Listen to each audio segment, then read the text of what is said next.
I just coded it by watching, YouTube videos and just asking questions. And it's not super complicated to program. It's just basically a bunch of complex web scrapers and a nice looking design. But I think what's more important is that I took the initiative to make this when there was just nobody talking about it. On December 29, 2019, high school student Avi Schiffmann launched a domain called ncov2019.live that tracks the spread of the coronavirus across the globe.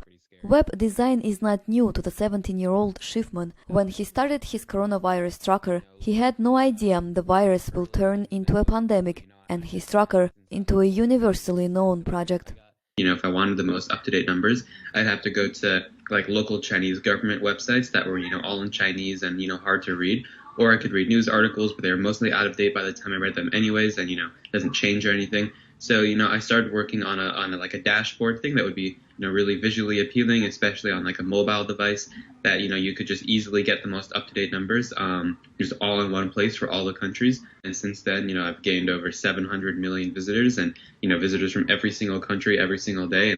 In early March, Schiffmann says it was scary when the first U.S. cases were reported in his home state of Washington. But since he had already been tracking the virus, Schiffmann says he felt prepared and already had N95 masks that he bought even before prices spiked.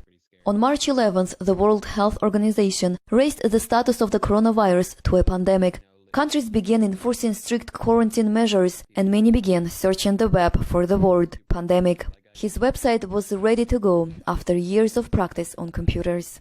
I just kind of started when I was a little kid, around like when I was 7. And, I guess my dad was just really into computers, and there was always just computers just around.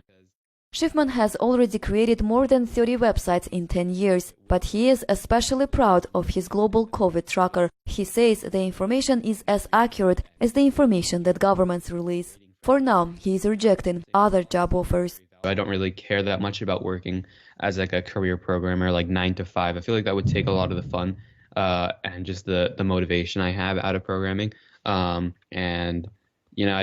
want to make something that, people actually use. And so I don't want to just be like another name on like a contributor list. In 2020, Schiffmann won the Webby Award for the Person of the Year. Dr. Anthony Fauci, director of the National Institute of Allergy and Infectious Diseases, presented him with the award granted for excellence on